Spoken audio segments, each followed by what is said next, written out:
It is common knowledge that China is no stranger to censorship, from the continued denial of the 1989 Tiananmen Square massacre to the Great Firewall, which restricts a Chinese citizen's access to various websites and social media platforms.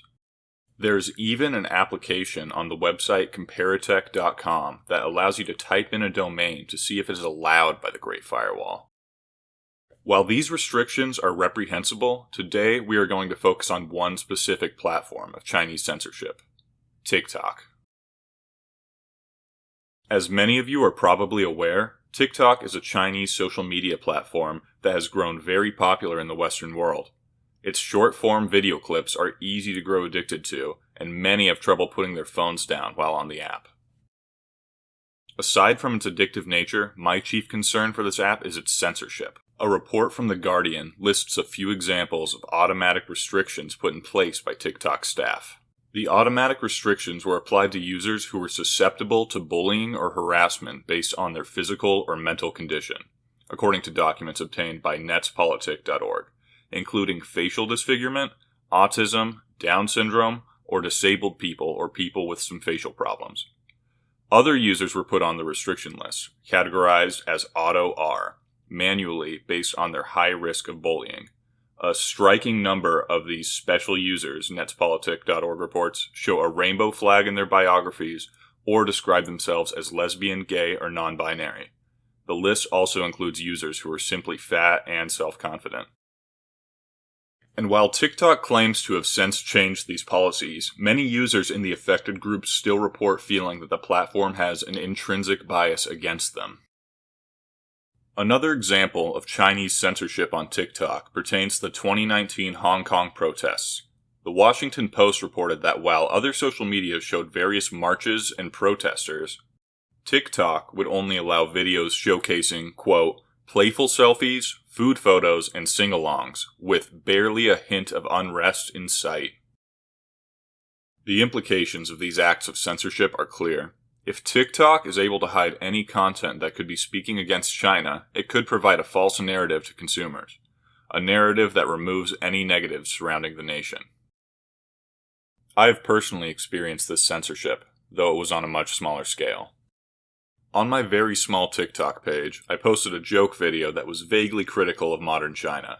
It consisted of Wikipedia screenshots and stupid memes and asked, quote, why isn't China cool anymore?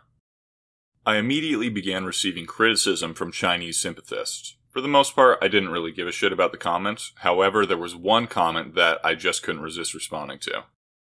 The commenter, named Linus, responded by claiming that, essentially, the region of Xinjiang, China, is better off with the Uyghurs in concentration camps, as it was filled with, quote, endless violence prior to the advent of the camps. As an aside, the Uyghur genocide is one of the most detestable acts committed by a nation in modern times, and the idea that this is better than whatever the state of Xinjiang was prior to the concentration camps is frankly disgusting. So fuck you, Linus. Anyways, I assume that Linus reported my video for violating the community guidelines because I immediately received a notification that my post was removed from the platform without any clear violation defined. And while I personally don't really care that much about having one video taken down, this precedent that anything critical of China deserves to be deplatformed is incredibly dangerous. But what really bothers me is the fact that I have found dozens of other videos which actually violate the defined terms of service and are incredibly hateful, which receive no consequences from TikTok. These videos post compilations of memes that are just outright racist toward black people or discriminate against other groups.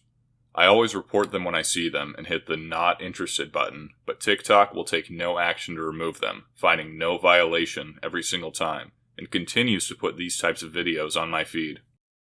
So, at least by TikTok standards, memes like this are okay, but memes like this are not.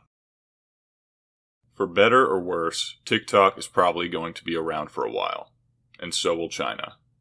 Unfortunately, I doubt that their censorship will be improved upon anytime soon, and so the duty lies upon the user to obtain their information in whatever way they can.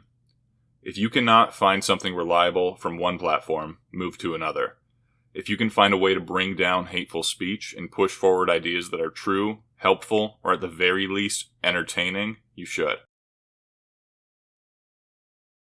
Also, for the love of God, don't name your fucking kid Linus.